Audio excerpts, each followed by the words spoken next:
puisqu'on va attaquer cette fois-ci la variante, je dirais, moderne des pathologies mentales, puisque nous avons terminé le premier chapitre qu'aborde Hahnemann, quand il dit ce que j'ai enseigné est finalement peu important par rapport aux pathologies mentales, bien sûr, c'est parce que, à son époque du moins, les gens avaient quand même un certain cadre, et ce cadre n'existant plus à l'époque actuelle, on se retrouve maintenant devant une prépondérance, en fait, un inversement, si vous voulez, de la situation entre son époque où on avait des pathologies physiques qui finissaient par aller exploser au niveau psychique, comme si l'organisme n'arrivait plus à encaisser plus cette perturbation énergétique.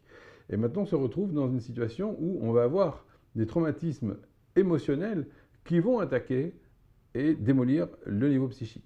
Et là, vous allez voir que la situation est différente. Il l'avait déjà vu à son époque, mais aujourd'hui, c'est encore bien pire. Merci Lionel. Alors, ces suites de traumatismes émotionnels nous font attaquer l'organon O225. Voilà ce que dit le patron.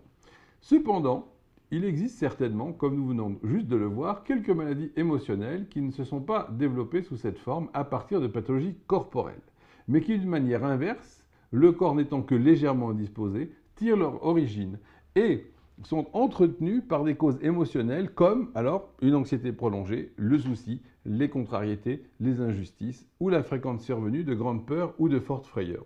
Ce genre de maladie émotionnelle finit par détruire la santé du corps, souvent à un très large degré. Donc déjà ici, mettez-vous bien ceci dans la carafe, si je peux dire.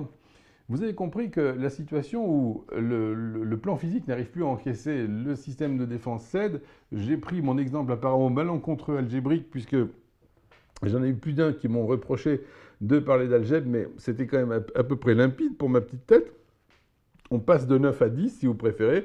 On est obligé de changer d'unité et de stockage, et on est obligé d'aller sur le plan émotionnel. Ok, là, maintenant, c'est le contraire. Quand vous avez une telle agression sur le plan émotionnel, Hahnemann nous dit, dans ces cas-là, à force de frayeur, à force de tout ce que vous voudrez que vous avez enduré sur le plan émotionnel, eh bien, à ce moment-là, non seulement il va y avoir une souffrance émotionnelle, bien sûr, mais en plus, on va se retrouver dans une situation où, à un très large degré, la santé va se retrouver démolie.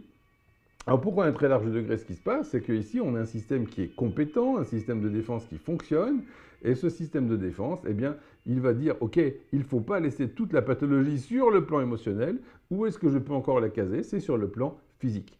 Ça veut dire que dans toutes ces situations de soucis prolongés, d'agressions répétitives sur le plan psychique, mental, vous allez vous retrouver avec très vite un délabrement physique en contrepartie. Ce qui est quelque chose, malheureusement, de parfaitement prévisible et de normal.